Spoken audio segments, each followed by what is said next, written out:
नमस्कार, मैं हूं आपके साथ दर्श शर्मा और आपने देखना शुरू कर दिया है चाय पर चर्चा। राजस्थान में विधानसभा चुनाव के मतदान का महीना यानी नवंबर शुरू हो गया है। 25वें दिन मतदान होना है, मगर भाजपा हो या कांग्रेस, दोनों ही पार्टी का शीर्ष नेतृत्व टिकट वितरण में उलझा हुआ है।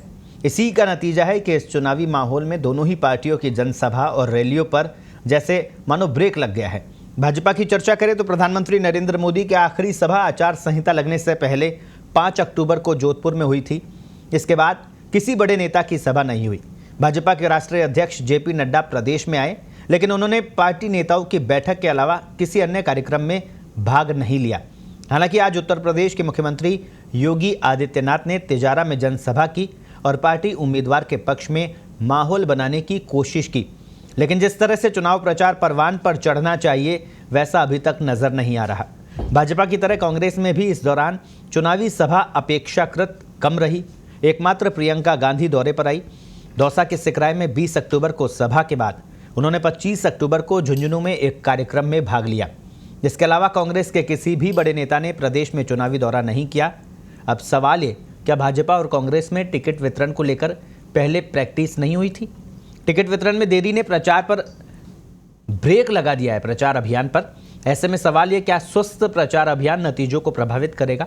आज इसी अहम मुद्दे पर करेंगे चाय पर चर्चा। मेहमानों से आपका परिचय कराऊं। हमारे साथ में भारतीय जनता पार्टी से मदन प्रजापत जी है। मदन जी, बहुत बहुत स्वागत है आपका कांग्रेस का पक्ष रखने के लिए। हमारे साथ में भीमराज जी हैं। भीमराज जी, आपका भी बहुत बहुत स्वागत है। और स्टूडियो में मेरे साथी वरिष्ठ पत्रकार, राजनीतिक विश्लेषक उमेश शर्मा जी भी हमारे साथ में हैं। उमेश जी, आपका भी बहुत बहुत स्वागत। सबसे पहले मदन जी, आप ही के पास आऊँगा। 21 अक्टूबर को दूसरी सूची आई थी और उसके बाद से अब तक सूची का इंतज़ार ही किया जा रहा है। क्या लगता है, इतनी मशक्क़त के चक्कर में आपको नहीं लगता कि प्रचार अभियान जो है वो प्रभावित हो रहा है? जिन नेताओं को जनता सुनना चाहती है वो अभी टिकट की मशक्क़त में ही जुटे हुए हैं। देखिए, ये चुनाव प्रक्रिया है। मेरे को आवाज रिपीट हो रही है, थोड़ा आप ठीक करा देंगे आवाज? जी, आप बोलिए, थोड़ा सही हो जाएगा। प्रक्रिया होती है और इसके तहत जो भी निर्णय होते हैं, प्रचार का अलग टाइम होता है, नॉमिनेशन का अलग टाइम होता है, टिकटों के ऊपर डिस्कशन का अलग टाइम होता है। अभी ये जो समय है, ये संगठन की दृष्टि से संगठनात्मक कार्यों के लिए समय होता है। जैसे बूथ अध्यक्षों की मीटिंग होती है या मंडल अध्यक्षों की मीटिंग होती है। इसमें हमारे जो संगठन के हमारे पदाधिकारी होते हैं, उनको फील्ड में जाने का और किस तरीके से कार्य करना है वो सारा करते हैं हम लोग। तो आपने देखा होगा कि अभी काफी जो है चुनाव प्रबंधन समितियों की बैठक हुई और चुनाव समन्वयक समितियों की बैठक हुई है। तो ये एक पार्ट उसका है। जब ये चुनावी रण में जाएंगे तो जब निश्चित रूप से उसका भी पार्ट जो है, प्रचार प्रसार का भी पार्ट होगा, सभाएं भी होगी, भाषण भी होंगे। लेकिन मैं मदन जी, कुछ उम्मीदवारों से हमारी बात हुई थी। जी मदन जी, प्रचार करने जी कुछ उम्मीदवारों से चर्चा हुई, बातचीत हुई, तो वो खुलकर तो नहीं बोल रहे, लेकिन अंदर खाने ये बात बोल रहे हैं कि अभी तो टिकट में ही पार्टी उलझी हुई है। बड़े नेताओं को कहां से बुलाएं, कहां सभा करें, और जनता तो उन्हीं को सुनना चाहती है। उनकी पीड़ा थी ये। नहीं, ऐसा नहीं है। दृष्टि देखिए, भारतीय जनता पार्टी टिकट के वितरण में कहीं से उलझी हुई नहीं है। आपने देखा होगा कि पहले जो 41 नामों की सूची जो है, भारतीय जनता पार्टी कितने टाइम पहले खुद ने निकाल दिए थे। उसके बाद में जो है 83 की सूची आई और अब जो है आज या कल में और आपको नए नाम देखने को मिलेंगे। तो सूची के अंदर उलझने वाला भारतीय जनता पार्टी का काम नहीं है। हम सर्वे, सहमति और समीकरण के आधार पे सारी चर्चाएं हो चुकी है, उसके आधार पे टिकट का वितरण कर रहे हैं। लेकिन दूसरी तरफ जिस तरीके से आप देखेंगे कि राजस्थान के मुख्यमंत्री ये कहते थे 2 महीने पहले कि मैं तो 2 महीने पहले टिकट मिल जाना चाहिए। गोविंद सिंह डोटासरा आप जैसे पत्रकारों को उन्होंने कहा था कि मैं जैसे ही बीजेपी की सूची आएगी, मैं दूसरे दिन अपने कांग्रेस की सूची तैयार कर दे दूंगा। अब वो कौन सी तिजोरी में उन्होंने सूची डाल के रखी थी कि वो अभी तक उस तिजोरी की चाबी खो गई। लेकिन मदन जी, आपसे ज्यादा प्रत्याशी अभी तक सामने आ चुके हैं कांग्रेस के। दिल्ली के जी, कांग्रेस अभी भाजपा से ज्यादा प्रत्याशी मैदान में उतार चुकी है, तो आप ये तो बोल ही नहीं सकते। कब आप ये बताइए, टुकड़ों पे जीने वाले लोग टुकड़ों में नाम कर रहे हैं, तो उनका जानते हैं। कल भी आप जैसे पत्रकारों से ही पता चला कि किस तरीके से बैठक में फुटबॉल हुआ, मुख्यमंत्री और राहुल गांधी का सोनिया गांधी को बीच बचाव करना पड़ा। और राजस्थान की जनता ने पिछले 5 साल से इनके झगड़े ही देखे। कभी राहुल गांधी आते हैं तो दोनों के हाथ पर हाथ ऊपर करा के कहते हैं कि अब सब हम एक हैं, फिर घिसड़ाई आ जाता है, फिर हाथ ऊपर करते हैं तो फिर मदन जी, राजस्थान की जनता तो आपकी पार्टी के झगड़े भी देख रही है। राजस्थान की जनता तो आपकी पार्टी के झगड़े भी देख रही है। चलिए, भीमराज जी हमारे साथ में, भीमराज जी के पास मैं आता हूं, आपके पास वापस आऊंगा। एक झगड़ा जी भीमराज जी, एक झगड़ा हो तो बता दीजिए आप। भारतीय जनता भीमराज जी, राहुल गांधी कहां चले गए? क्यों राजस्थान में अब प्रचार अभियान में वो नजर नहीं आ रहे? प्रचार अभियान में आएंगे ना सर, टिकटें डिक्लेयर हो रही है, 156 आ गई है आज और कल के अंदर और डिक्लेयर हो जाएगी। फिर सर प्रचार अभियान का हमारा प्रोग्राम रेडी है और उसके बाद ये हमारा काम युद्ध स्तर पे जारी होगा और कोई दिक्कत नहीं है सर, और कहीं भी प्रॉब्लम नहीं है। और मैं इनको एक बात मदन जी को कहना चाहता हूँ, मदन जी, राहुल गांधी ने कैसी वेणुगोपाल ने हाथ ऊंचे करवाए थे दोनों को राजीनामा के लिए, जो आप बात करना चाह रहे हैं। दूसरा मैं कहना चाहता हूँ, लेकिन उस हाथ ऊंचे होने का फायदा नहीं हुआ भीमराज जी, फायदा नहीं हुआ उस हाथ ऊंचे कराने का। कोई दिक्कत है नहीं। कल ही सचिन पायलट ने सार्वजनिक तौर पर यह बयान दिया था कि कोई स्वयंभू होकर मुख्यमंत्री का उम्मीदवार खुद को घोषित कर ले तो ये तो संभव ही नहीं है, ये तो पार्टी आलाकमान ही तय करेगा। नहीं, पार्टी के विधायक मिलकर तय करेंगे सर जी, पहले तो हमारे घोषित ही नहीं होता है। और तो फिर मुख्यमंत्री को यह बात पता नहीं है क्या? मुख्यमंत्री बाद में नहीं, मुख्यमंत्री को क्या बतानी है सर? इसके अंदर कांग्रेस का जो सीनियर मैनेजमेंट है वो तय करेगा, जिसमें CWC है, CEC है, कई कमेटियां वो तय कर देती है सर, कहीं प्रॉब्लम नहीं है। भीमराज जी, मुख्यमंत्री अशोक गहलोत एक बार नहीं, जयपुर में नहीं, दिल्ली में नहीं, कई बार वो ये बात सार्वजनिक तौर पर कह चुके हैं कि मैं मुख्यमंत्री पद छोड़ना चाहता हूं, लेकिन ये मुख्यमंत्री की कुर्सी मुझे नहीं छोड़ रही। अच्छा, फिर उसके साथ में वो ये भी कहते हैं कि ये सब बात बोलने के लिए हिम्मत चाहिए और ये हिम्मत मुझ में ही है। देखो सर, मुख्यमंत्री है तो मुख्यमंत्री कह रहे हैं, और दूसरी तरफ मैं आपको बात करना चाहूँ, अभी बीजेपी मदन जी कह रहे थे कि टुकड़े कौन से टुकड़े की बात कर रहे हो सर? कांग्रेस ने तो हमेशा किसान मजदूर व्यापारी का साथ दिया। आपने किसानों पे कैसे अत्याचार किए, आज तक उसकी सफाई पर आपने, आपके नेताओं ने बताई नहीं। आप आज तो मैं आपके चैनल से एक बात कहना चाह रहा हूँ, क्या उसका कभी बीजेपी ने खुलासा किया कि किसान 3 काले कानून, वो शरद मराठे कौन था, संजय मरीवाला कौन था, उनका आज तक बीजेपी ने खुलासा नहीं किया। क्यों इस बात पे चर्चा क्यों नहीं करते? क्यों चर्चा नहीं करते बीजेपी के प्रवक्ता? क्या केंद्र के PUC के अंदर सर 5 लाख पद खाली हैं आज भी, उनको क्यों जिक्र नहीं करते? क्यों 9300 पद भारतीय आर्मी के अंदर इंजीनियर सेवा के खत्म कर दिए गए? क्यों जिक्र क्यों नहीं करते? का 3 लाख से ज्यादा पद, 3.5 लाख रेलवे में खाली है, उनको क्यों नहीं भरे? उसका जिक्र क्यों नहीं करते? क्यों भाजपा की इस बात का जिक्र नहीं करती? 1 मिनट मदन जी मेरा प्लीज, करती है। बैंकिंग सेक्टर में 5 लाख पद खाली है, उसका जिक्र क्यों नहीं करते? भाजपा पे इस बात पे जिक्र क्यों नहीं करते? चलिए मदन जी से एक बार जवाब ले लेते हैं, उसके बाद में फिर उमेश जी के पास में आऊंगा। जी सर, मैं पूरी कर दूं, फिर एक साथ ले लीजिए। 13,860 करोड़ रुपए का जिन पर आरोप लगा महेश साहब है, और जिनको चैनल के ऑफिस से गिरफ्तार किया गया था, आज उसका कहीं सफाई पेश की गई? और क्या किसके इशारों पे ये लोन राइट ऑफ किए जाते हैं? क्या इस बात का जवाब देंगे सेंट्रल इलेक्ट्रॉनिक्स, जिसके 10,000 करोड़ के एसेट्स थे, जिसको 250 करोड़ में बेचा गया, क्या इसकी सफाई देंगे? क्या इसकी सफाई देंगे कि रुचि सोया का SBI का लोन राइट ऑफ किया गया और उसी रुचि सोया को रामदेव और हेमा मालिनी को बेचा जाता है, फिर उसी SBI से लोन दिया जाता है? आखिर क्यों? ये सवाल खड़े होते हैं सर। क्या ये इस बात पे बोलेंगे कि 3 काले कानून आने के बाद जो कमेटी बनी थी, उसके अंदर कमेटी के अंदर किन किन कंपनियों लोग थे, किसानों को क्यों नहीं बताया कि हम ये काम करने जा रहे हैं? इस बात पे कभी जवाब भीमराज जी जवाब ले लेते हैं, आज ही देंगे, अभी देंगे मदन प्रजापति जी, उसके बाद में उमेश जी के पास आऊंगा। जी मदन जी जवाब दीजिए।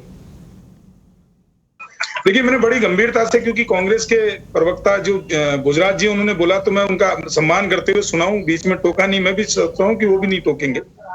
वो बड़ी अच्छा लगा कि आज कांग्रेस के प्रवक्ता किसान की बात कर रहे हैं, और ये भी देख के मेरे को आश्चर्य हुआ कि कांग्रेस के प्रवक्ता के पास में मुख्यमंत्री के 5 विकास के कार्य गिनवाने के लिए नहीं है।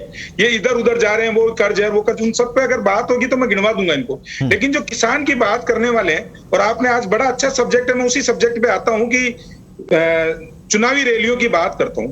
दर्श याद करिए आप 2018 की चुनावी रैली, और इस राजस्थान की पावन धरा पे इनके 50 साल के परिपक्व बालक ने, जो ऑक्सफोर्ड यूनिवर्सिटी से पढ़ के आया है, वो कह रहा है कि संपूर्ण कर्ज माफ, चाहे बरसात आए, आंधी आए, तूफान आए, 10 दिन में संपूर्ण कर्ज माफ कर दूंगा। मदन जी आपको उनके सवालों का जवाब देना है, उन पे आरोप नहीं लगाना। राहुल गांधी को पता नहीं संपूर्ण। मदन जी देखिए मैं बोल लूं, मैं नहीं, आप बोलिए, आपको सवाल उनसे करने का मौका भी मैं दूंगा, लेकिन अभी फिलहाल जो वो सवाल कर रहे हैं, वो जो आरोप लगा रहे हैं, उस पर आप जवाब दे दीजिए।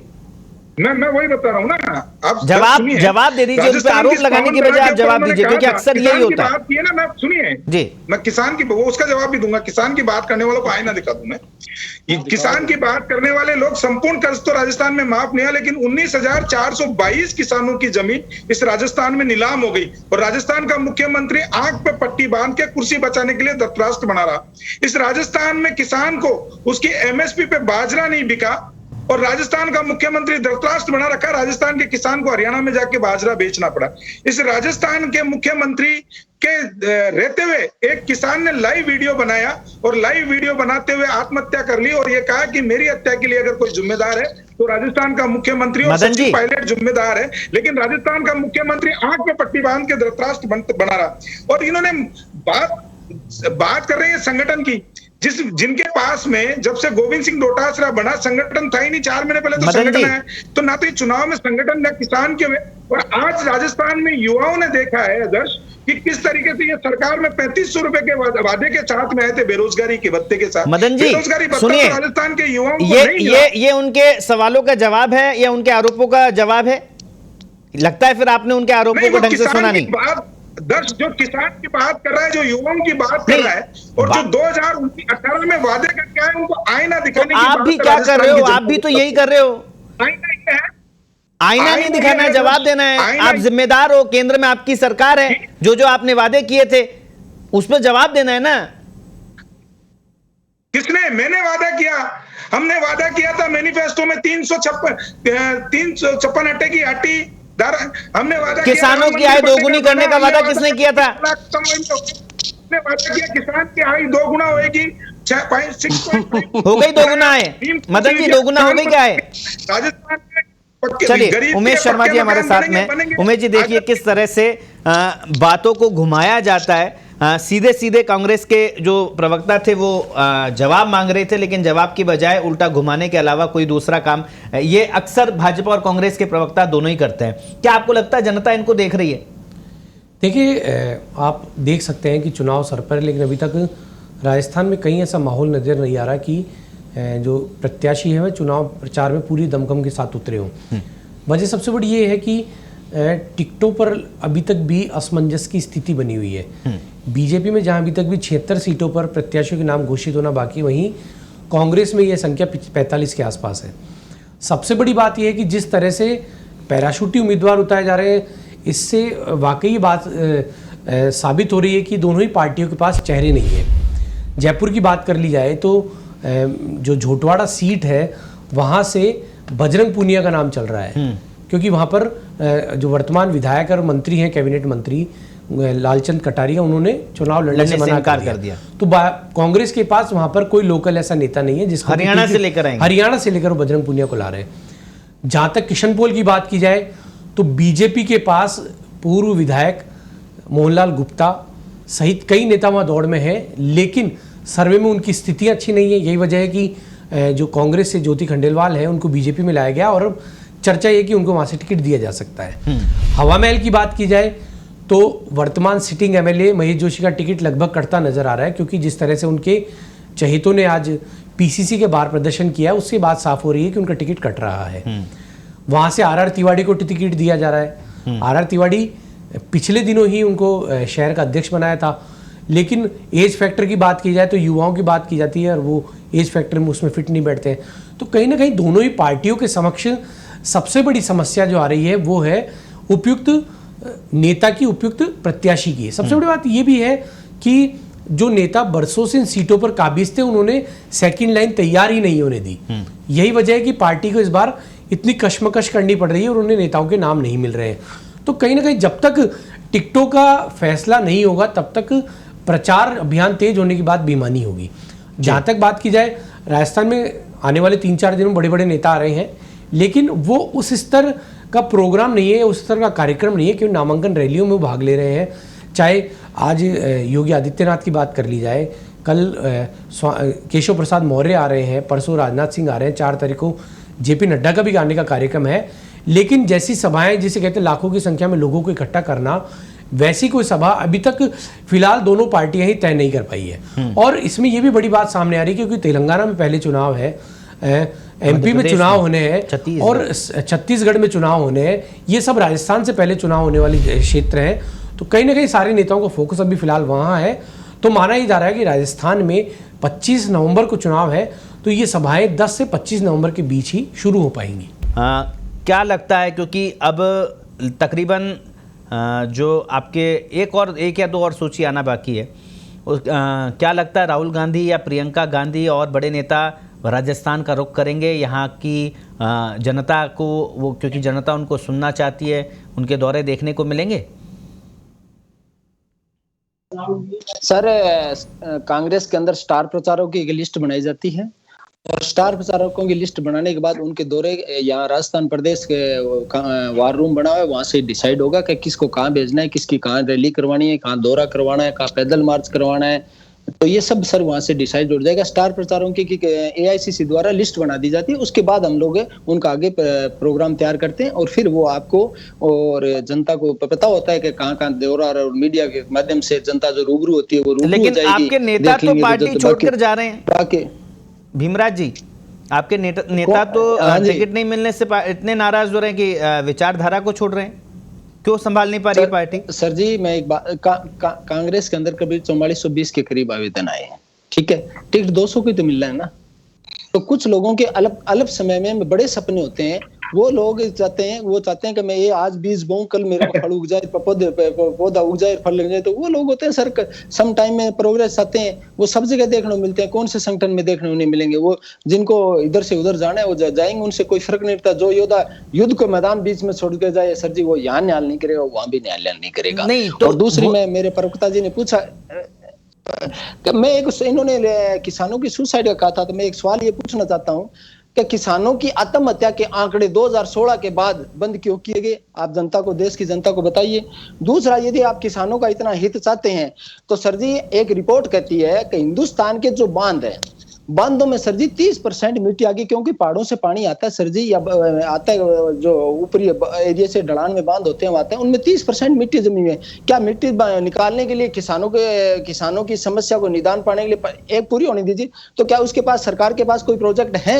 और दूसरा, मैं सवाल ये पूछना चाहता हूँ कि प्रधानमंत्री जी गुजरात के मुख्यमंत्री थे, केंद्र में यूपी की सरकार थी, ये पत्र लिखा करते थे कि केंद्र सरकार एमएसपी लागू करे और केंद्र सरकार स्वामीनाथन आयोग की रिपोर्ट लागू करें। और फिर उन्होंने यूपी की एक रैली में वादा किया था कि हम 2022 तक किसानों की आय दुगनी कर देंगे। तो सवाल ये खड़ा होता है कि क्या इन्होंने स्वामीनाथन आयोग की रिपोर्ट लागू कर दी? क्या इन्होंने एमएसपी लागू कर दी? दूसरा सवाल, और सर जी एक सेकंड, डीजल पेट्रोल महंगा होने से किसानों की पर हेक्टर 2000 रुपए बोनी महंगी होगी। क्या इस पे देखिए दर्जी, मैं बोलूं? जी बोलिए। देखिए दर्जी, मेरे मित्र ने फिर इधर उधर घूम गए, लेकिन राजस्थान में 5 कार्य विकास के नहीं गिना पाए।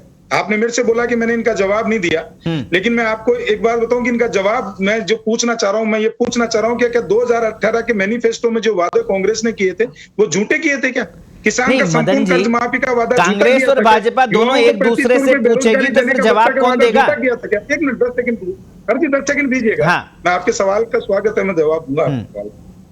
मैं ये पूछ रहा हूं कि राजस्थान में कानून व्यवस्था बनाएंगे, उसके बारे में जो कानून व्यवस्था चौपट की गई, किस तरीके से एक बेटी के गोद में उसके बाप का सर होता है, माँ की गोद में बेटे का सर होता है, किस तरीके से महिलाओं की इज्जत तार तार राजस्थान में होती है। माननीय मुख्यमंत्री जी के आवास से 4 किलोमीटर दूर महिला इसलिए आत्महत्या कर देती है कि उसकी बलात्कार की रिपोर्ट दर्ज नहीं होती है।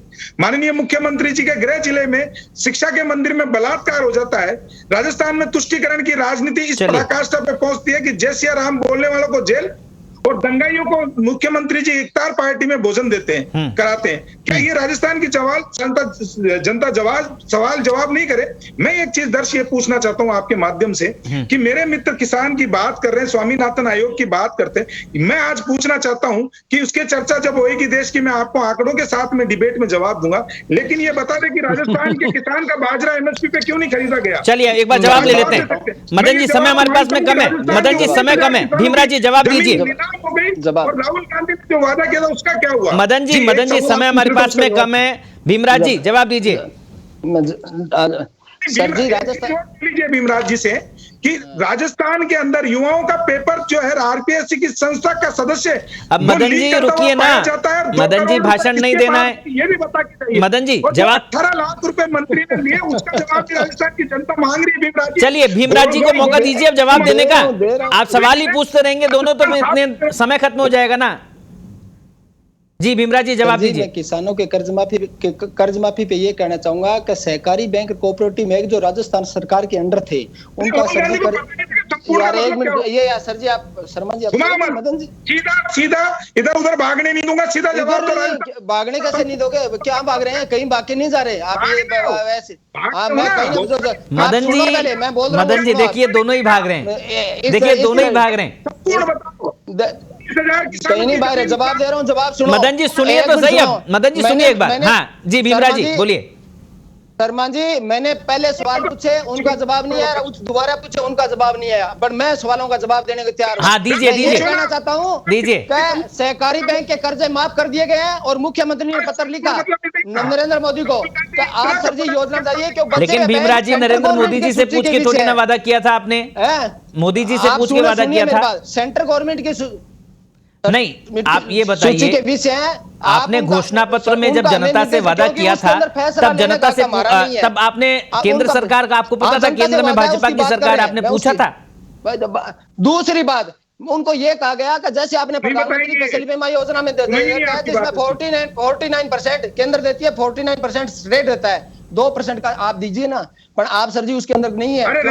ये पूंजीपतियों का माफ कर सकते हैं सर। देखिए सवालों के जवाब दोनों के पास में ही नहीं है, दोनों ही बातों को घुमा रहे हैं और यही प्रवक्ताओं को सिखाया जाता है। लेकिन जनता ये सब देख रही है। उमेश शर्मा जी हमारे साथ में। उमेश जी, प्रचार अभियान पर हम बात कर रहे थे।